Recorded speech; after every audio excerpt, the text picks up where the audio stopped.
Capítulo 6, titulado Su estrella hemos visto.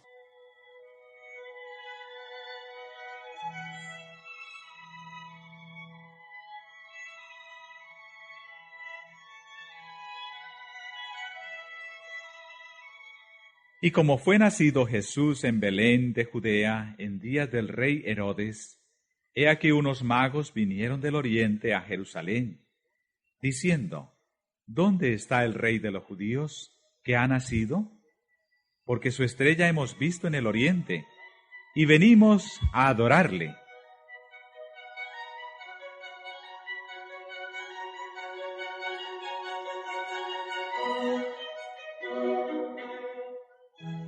Los magos del oriente eran filósofos, pertenecían a la clase numerosa e influyente que incluía hombres de noble alcurnia y poseía gran parte de las riquezas y del saber de su nación.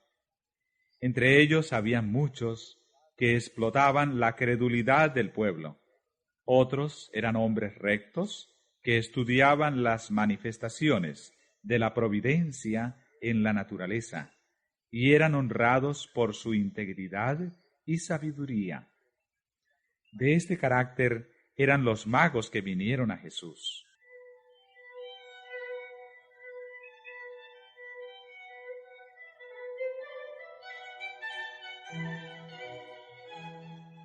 La luz de Dios está siempre resplandeciendo aún en medio de las tinieblas del paganismo. Mientras estos magos estudiaban los cielos tachonados de estrellas y trataban de escudriñar el oculto misterio de sus brillantes derroteros, contemplaban la gloria del Creador. Buscando un conocimiento más claro, se dirigieron a las escrituras hebreas. En su propia tierra se conservaba escritos proféticos que predecían la llegada de un maestro divino. Balaán era uno de esos magos, aunque fuera en un tiempo profeta de Dios. Por el Espíritu Santo había predicho la prosperidad de Israel y la aparición del Mesías, y sus profecías se habían transmitido por la tradición de siglo en siglo. Pero en el Antiguo Testamento, el advenimiento del Salvador se revelaba más claramente. Con gozo supieron los magos que su venida se acercaba y que todo el mundo iba a quedar lleno del conocimiento de la gloria de Jehová.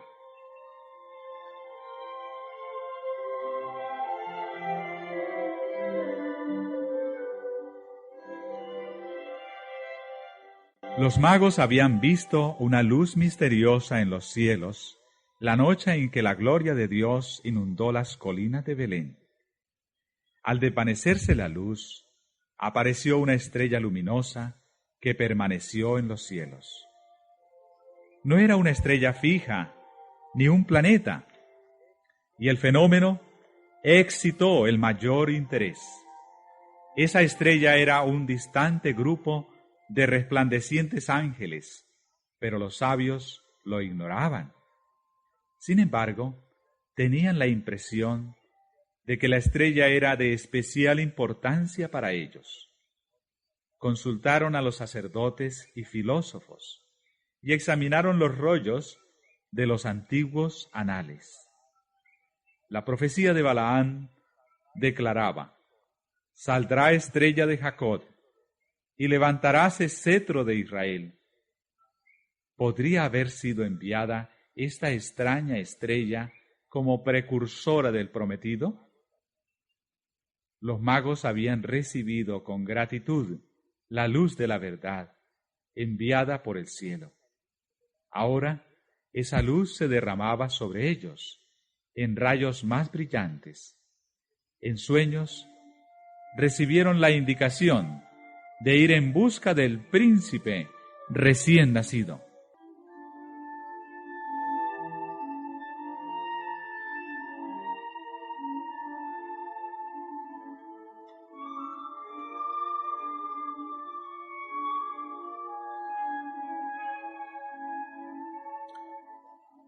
Así como por la fe Abraham salió al llamamiento de Dios sin saber dónde iba, así como por la fe Israel siguió la columna de nube hasta la tierra prometida, estos gentiles salieron para hallar al Salvador prometido. En el oriente abundaban las cosas preciosas, y los magos no salieron con las manos vacías. Era costumbre ofrecer presentes como acto de homenaje a los príncipes u otros personajes encumbrados, y los magos llevaron los más ricos dones de su tierra como ofrenda a aquel en quien todas las familias de la tierra iban a ser bendecidas. Era necesario viajar de noche a fin de poder ver la estrella, pero los viajeros pasaban el tiempo repitiendo sus dichos tradicionales y oráculos proféticos relativos a aquel a quien buscaban. En cada descanso escudriñaban las profecías y se afirmaba en ellos la convicción de que eran guiados divinamente. Mientras tenían la estrella por delante como señal externa, tenían también la evidencia interna del Espíritu Santo, que estaba impresionando sus corazones y les inspiraba esperanza. El viaje, aunque largo, fue para ellos muy feliz.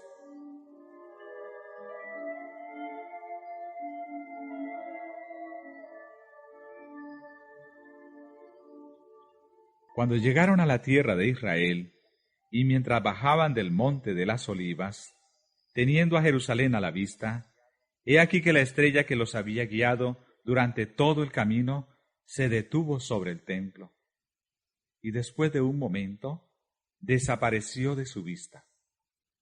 Con avidez aceleraron el paso, esperando con toda confianza que el nacimiento del Mesías sería el motivo de toda conversación. Pero preguntaron en vano al respecto. Entrando a la ciudad santa, se dirigieron hacia el templo. Para su gran asombro, no encontraron allí nadie que pareciese saber nada del recién nacido rey. Sus preguntas no provocaban expresiones de gozo, sino más bien de sorpresa y de temor, y hasta de desprecio.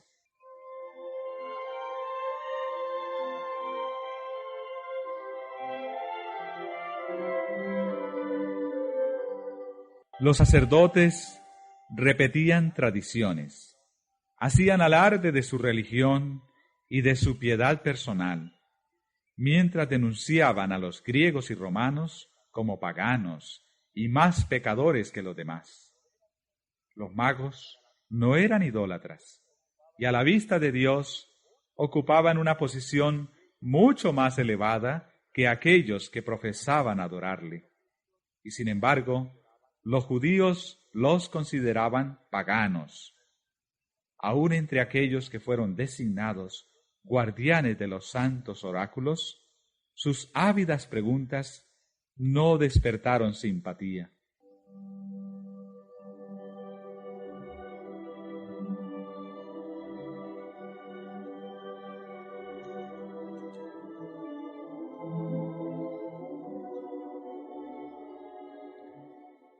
La noticia de la llegada de los magos cundió rápidamente por todo Jerusalén. Su extraña misión creó agitación entre el pueblo, agitación que penetró hasta en el palacio del rey Herodes. El astuto Idumeo quedó perturbado por la insinuación de que pudiese tener un rival. Innumerables crímenes habían manchado el camino de su ascensión al trono. Por ser de sangre extranjera, era odiado por el pueblo sobre el cual reinaba. Su única seguridad estribaba en el favor de Roma. Pero este nuevo príncipe tenía un derecho superior. Había nacido para el reino.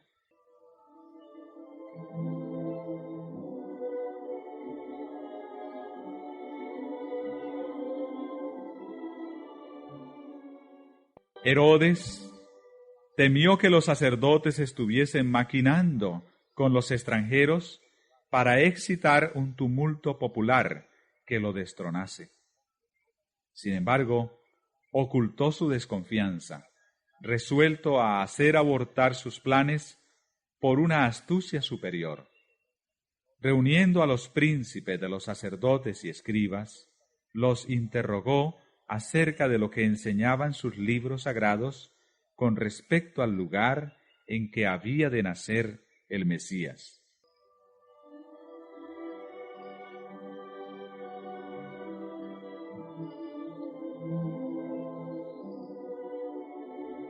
Esta investigación del que usurpara el trono, hecha a petición de unos extranjeros, hirió el orgullo de los maestros judíos. La indiferencia con que se refirieron a los rollos de la profecía airó al celoso tirano. Pensó que estaban tratando de ocultarle su conocimiento del asunto. Con una autoridad que no se atrevían a despreciar, les ordenó que escudriñasen atentamente y le declarasen el lugar donde debía nacer el rey que esperaban. Y ellos le dijeron: en Betlén de Judea, porque así está escrito por el profeta. Y tú, Betlén, de tierra de Judá, no eres muy pequeña de entre los príncipes de Judá, porque de ti saldrá un guiador, que apacentará a mi pueblo Israel.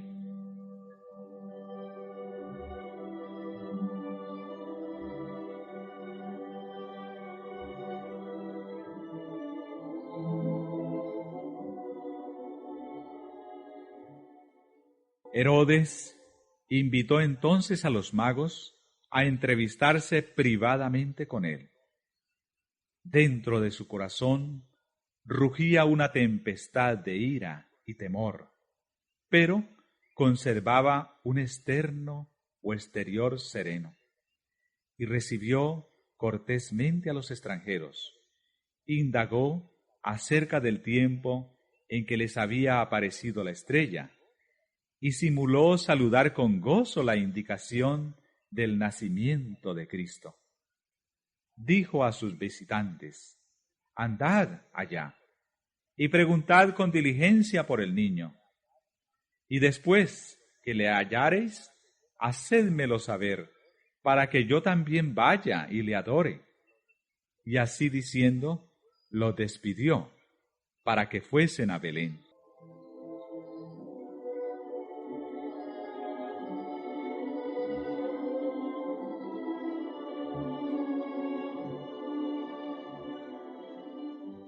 Los sacerdotes y ancianos de Jerusalén no eran tan ignorantes acerca del nacimiento de Cristo como aparentaban. El informe de la visita de los ángeles a los pastores había sido llevado a Jerusalén, pero los rabinos lo habían considerado indigno de su atención. Ellos podrían haber encontrado a Jesús y haber estado listos para conducir a los magos al lugar donde naciera. Pero en vez de ello, los sabios vinieron a llamarles la atención al nacimiento del Mesías. ¿Dónde está el rey de los judíos que ha nacido? Dijeron, porque su estrella hemos visto en el oriente, y venimos a adorarle.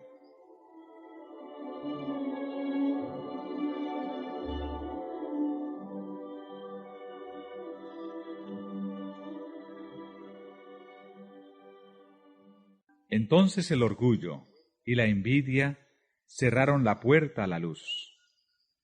Si los informes traídos por los pastores y los magos habían de ser aceptados, eso colocaba a los sacerdotes y rabinos en una posición poco envidiable, pues desmentía su pretensión de ser exponentes de la verdad de Dios.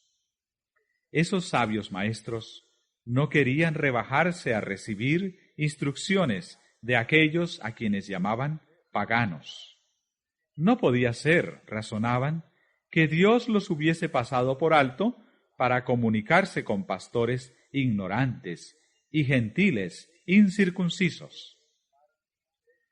Resolvieron demostrar su desprecio por los informes que agitaban al rey Herodes y a toda Jerusalén. Ni aun quisieron ir a Belén para ver si esas cosas eran así, e indujeron al pueblo a considerar el interés en Jesús como una excitación fanática. Así empezaron a rechazar a Cristo los sacerdotes y rabinos. Desde entonces, su orgullo y terquedad fueron en aumento, hasta transformarse en odio arraigado contra el Salvador. Mientras Dios estaba abriendo la puerta a los gentiles, los dirigentes judíos se la estaban cerrando a sí mismos.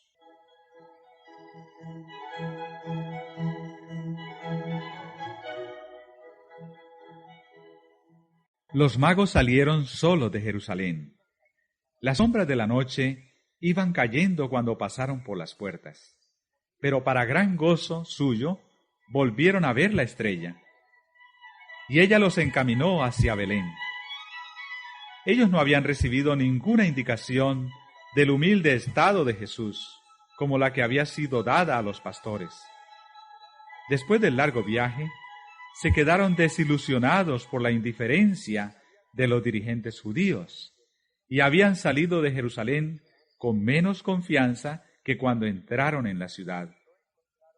En Belén no encontraron ninguna guardia real para proteger al recién nacido rey. No le asistía ninguno de los hombres honrados por el mundo. Jesús se hallaba acostado en un pesebre. Sus padres, campesinos sin educación, eran sus únicos guardianes.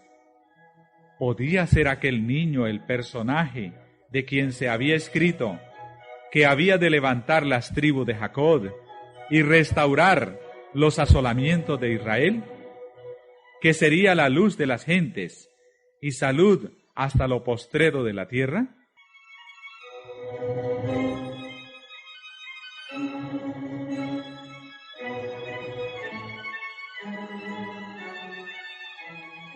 Y entrando en la casa, vieron al niño con su madre María, y postrándose, le adoraron. Bajo el humilde disfraz de Jesús, reconocieron la presencia de la divinidad. Le dieron sus corazones como a su Salvador, y entonces sacaron sus presentes, oro e incienso y mirra. ¡Qué fe la suya! Podría haberse dicho de los magos del Oriente, como se dijo más tarde del centurión romano: ni aun en Israel he hallado fe tanta.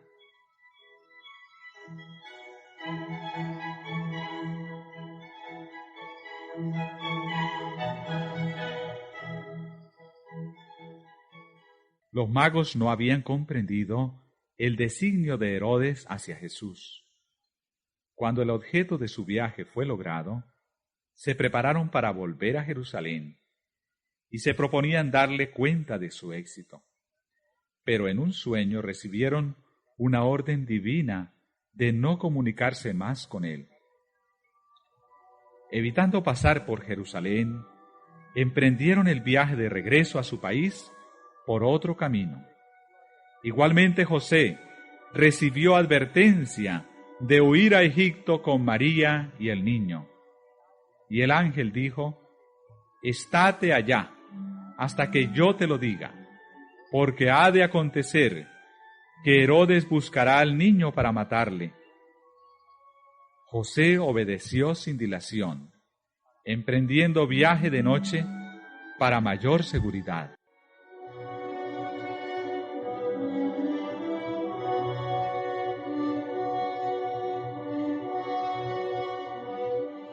Mediante los magos, Dios había llamado la atención de la nación judía al nacimiento de su Hijo.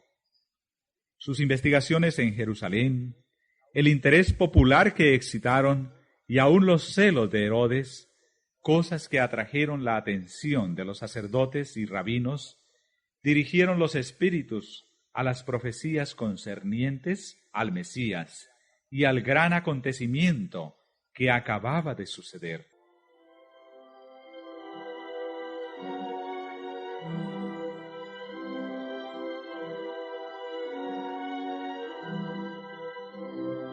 Satanás estaba resuelto a privar al mundo de la luz divina y empleó su mayor astucia para destruir al Salvador. Pero aquel que nunca dormita ni duerme, velaba sobre su amado Hijo. Aquel que había hecho descender maná del cielo para Israel y había alimentado a Elías en tiempos de hambre, proveyó en una tierra pagana un refugio para María y el niño Jesús. Y mediante los regalos de los magos de un país pagano, el Señor suministró los medios para el viaje a Egipto y la estadía en esa tierra extraña. Los magos habían estado entre los primeros en dar la bienvenida al Redentor. Su presente fue el primero depositado a sus pies. Y mediante este presente, ¡qué privilegio de servir tuvieron! Dios se deleita en honrar la ofrenda del corazón que ama, dándole la mayor eficacia en su servicio. Si hemos dado nuestro corazón a Jesús, le traeremos también nuestros donativos, nuestro oro y plata, nuestras posesiones terrenales más preciosas, nuestros dones mentales y espirituales más elevados, serán dedicados libremente a aquel que nos amó y se dio a sí mismo por nosotros.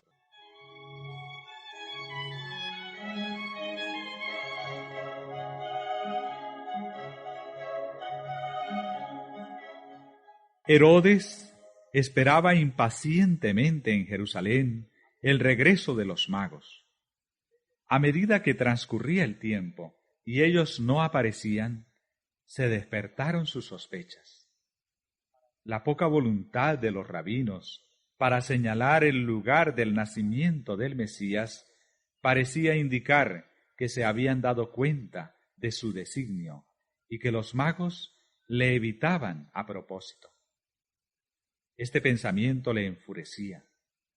La astucia había fracasado, pero le quedaba el recurso de la fuerza. Iba a hacer un escarmiento en este niño rey. Aquellos altivos judíos verían lo que podía esperar de sus tentativas de poner un monarca en el trono.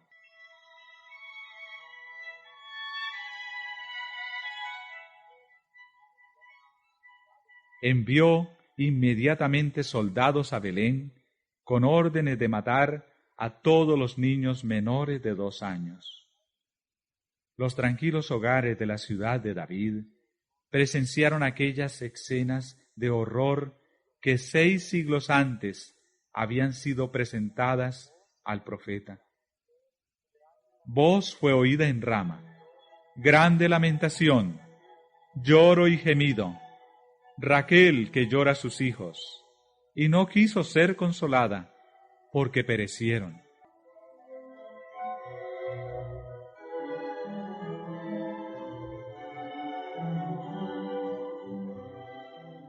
Los judíos habían traído esta calamidad sobre sí mismos.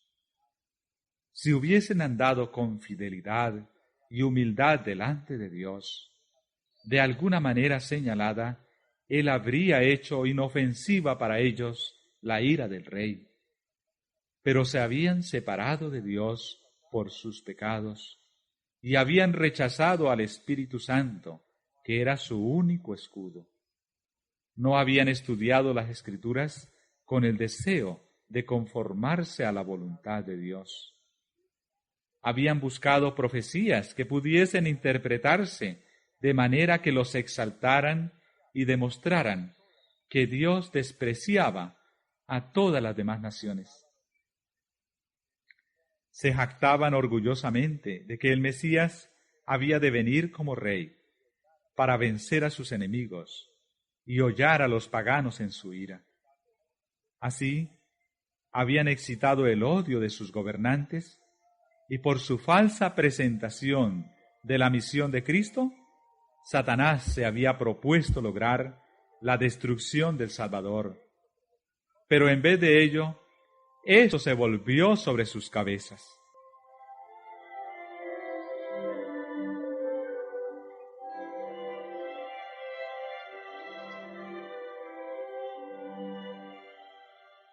Este acto de crueldad fue uno de los últimos que ensombrecieron el reinado de Herodes.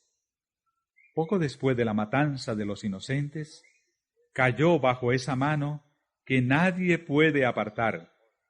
Sufrió una muerte horrible.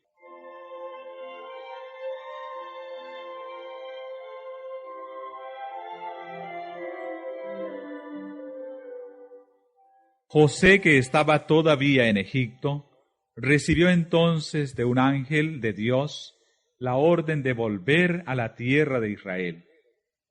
Considerando a Jesús como heredero del trono de David, José deseaba establecerse en Belén. Pero al saber que Arquelao reinaba en Judea en lugar de su padre, temió que los designios del padre contra Cristo fuesen llevados a cabo por el hijo. De todos los hijos de Herodes, Arquelao era el que más se le asemejaba en carácter.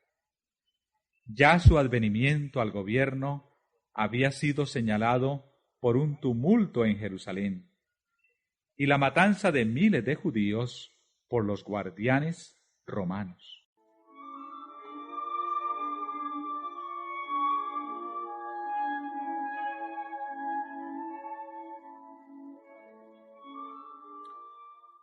Otra vez fue José dirigido a un lugar de seguridad. Volvió a Nazaret, donde antes habitara, y allí, durante casi 30 años, habitó Jesús, para que se cumpliese lo que fue dicho por los profetas, que había de ser llamado Nazareno. Galilea se hallaba bajo el dominio de un hijo de Herodes, pero tenía mayor proporción de habitantes extranjeros que Judea. Por eso había menos interés en los asuntos relacionados especialmente con los judíos, y los derechos reales de Jesús propenderían mucho menos a excitar los celos de los gobernantes.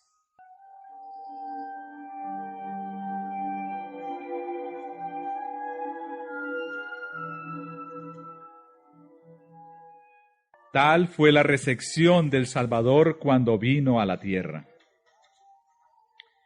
Parecía no haber lugar de descanso o de seguridad para el niño redentor. Dios no podía confiar su amado Hijo a los hombres, ni aun mientras llevaba a cabo su obra a favor de la salvación de ellos.